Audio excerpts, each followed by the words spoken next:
Hey, it's Marge with Stoop Stories. I'm here for a Stoop visit with Rafael and Tim on this beautiful occasion of Pride. It's 50 years. I'm showing all the rainbow flags. It's 50 years since the first Pride March in New York City. Yeah, how does it feel? 50 years? It's amazing. Back when I first moved to the city over 30 years ago, to have it evolve into what it is now has just been so rewarding to the gay community, gay and lesbian community. It's really remarkable. Nice. Were you guys at the early Pride marches? We went to a couple. I remember the first significant one that we were at together was when the mayor marched, and it was the first year the mayor had joined Ed Koch. Oh. Do you remember that, Rafael? Yeah. And we marched in that, and it was a moving, mind-boggling kind of experience. Like, oh my God, look how far we have come. Also, I remember one that was amazing was when Hillary Clinton marched. And to have someone of her stature, this was back in the early 90s, to have her marching like that really gave us a lot of validation. And I'll always have a place in my heart for her. Because of that.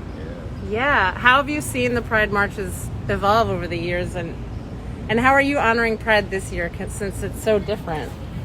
Yeah, well, we're for all practical purposes not honoring it much other than our decorations, and we're doing a Zoom meeting tonight with friends to celebrate Pride and also somebody's birthday.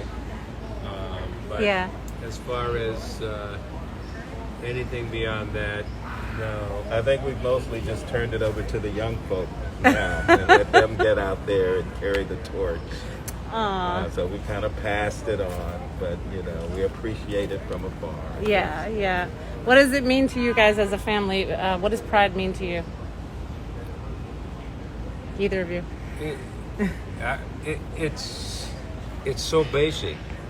It's so basic.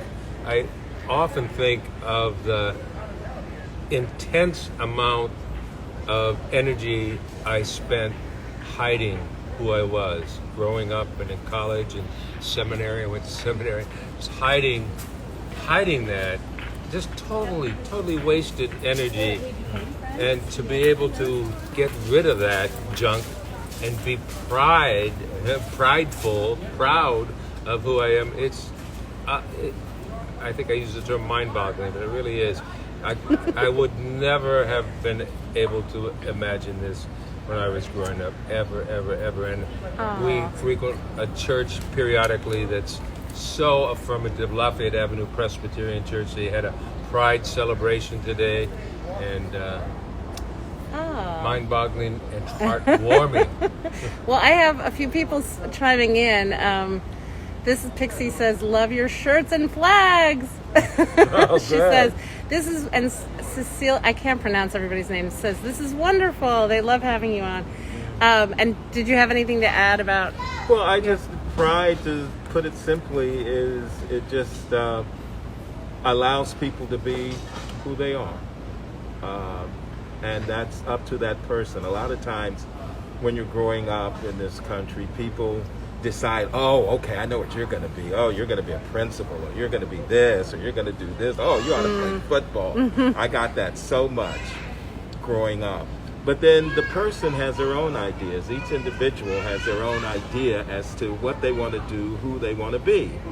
And they should be allowed to do that and express that. And that's what Pride says. Yes, that is your right. So. And you mentioned to me earlier that the church that is literally right across the street had an objection to your... Well, it's merely a rumor. I don't want to rainbow flag, push the rumor too much, but I heard from some neighbors that they did not like the rainbow flag that we put up every year in front of the house. But they haven't confronted me about it. So, that's a shame. We okay. have some really good friends that are members of that church, or we're friends with some members of that church. Yeah. There's some conservatives there, but there are also people who are very open and accepting there. So like any community. It's a mix. Yeah.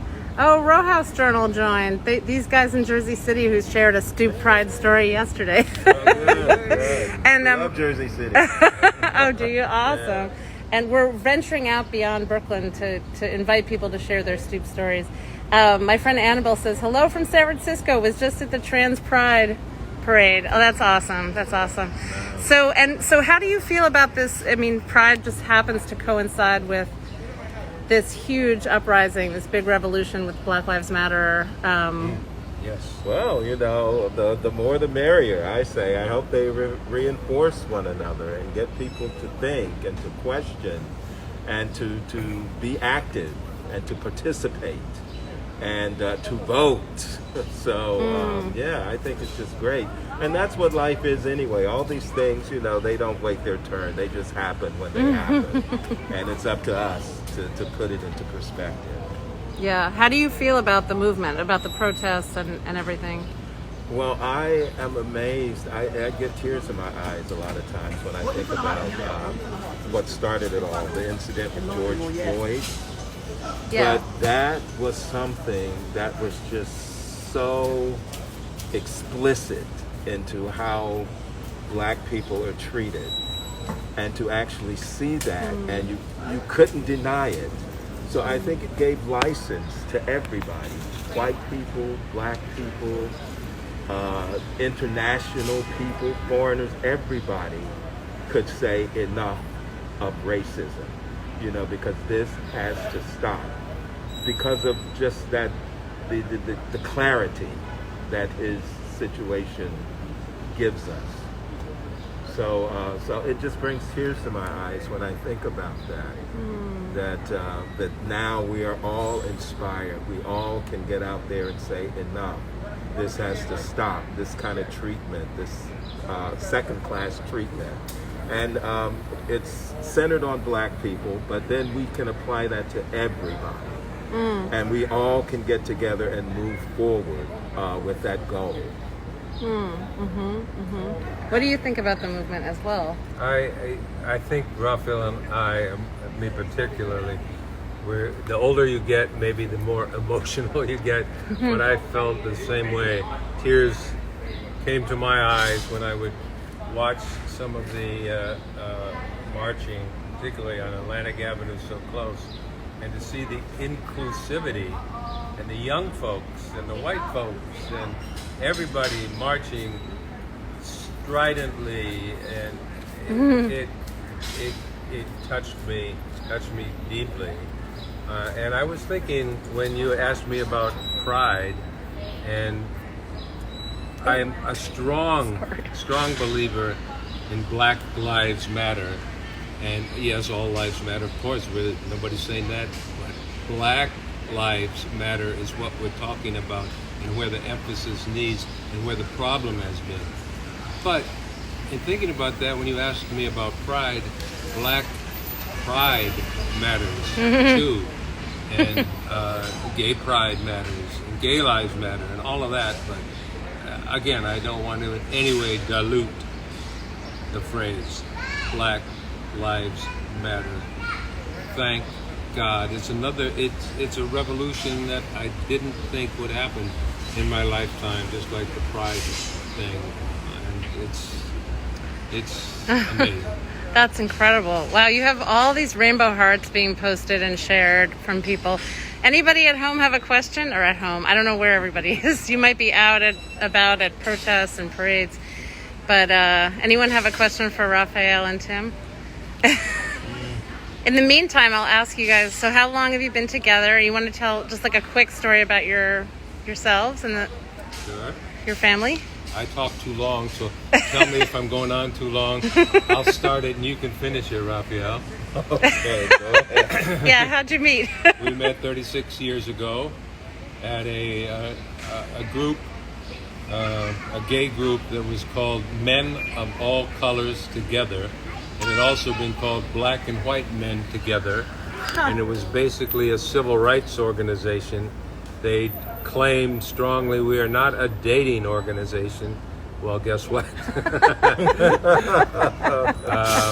But no, the focus was things like the organization would send white guys and black guys to different gay clubs. Oh. And then if the black guys were not allowed to get in or were carded or something, they would call them out and try to correct that situation. So this is what they would do. And we'd also were very politically organized, and we'd march every year in the Pride. And but that was part of it. But then we'd still go to diners and socialize after our meetings and have fundraisers and dances and things. And as a matter of fact, there was a talent show that they had, and Rafael was performing, and I went to that talent show, and that's when he caught my eye, and I thought to myself, Interestingly enough, I went to that with a best friend of mine at the time, a Roman Catholic priest. We both went to the talent show, and we were both kind of smitten, but I was smitten particularly by Rafael, so I made it a point to remember his name and try to track him down. This was before the age of computers, but Yeah. Oh, hey. did. Hey, we're doing just a little live interview that you're walking into. How's it going? Happy Pride. Yeah, this is our neighbor Michael. Hey, Michael. Yeah.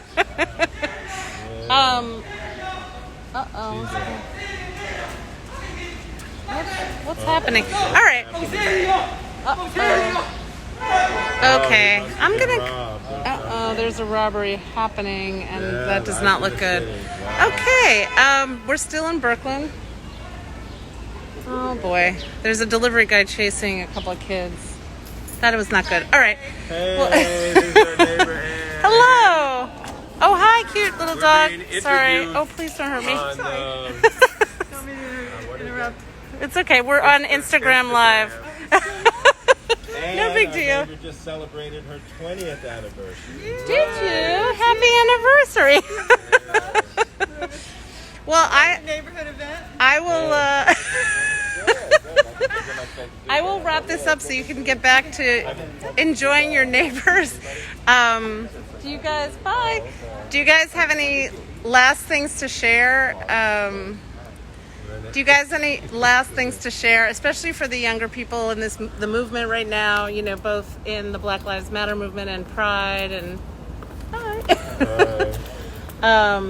any last words of I would just say, from the standpoint of someone who's lived through a lot of it, it's like, to the young folks, you have no idea in two things. One, how far we've come, and how grateful on one hand you should be for where we've arrived to. And the second is maybe not the opposite of it, but the impact you're fighting for the right, you're demonstrating. Maybe I shouldn't use the word rioting, but all of these demonstrations mean something. There would not be this movement as it is in the gay pride movement if it were not for the Stonewall riots that happened 51 years ago, and all the marches since then. And they were not, at the beginning, they were not real friendly, sweet little things. It was angry people demanding their rights. And the same with Black Lives Matter. It's unbelievable the impact you can have. It changes society. So keep it up. Yeah, and I would just add to it, it's just in your hands for the young people out there. It's up to you, because you are the ones who are going to take the reins and get out there and protest, but also don't forget to vote, because if you don't do that, you're just, all that effort is for nothing. So please, vote this year. My brother, he is so upset he didn't vote 4 years ago. And there are a lot of people like that. Please vote. more neighbors passing. Hello. I love Brooklyn. Well, thank you guys so much, Rafael and Tim, for talking to us today on Pride. This beautiful house with all the rainbows. Happy Pride. And yeah, we'll keep in touch. We'll keep everyone posted on what you're up to. I appreciate it. Thank you so much. All right. Thanks, guys. All right, everybody. We'll see you later. Bye.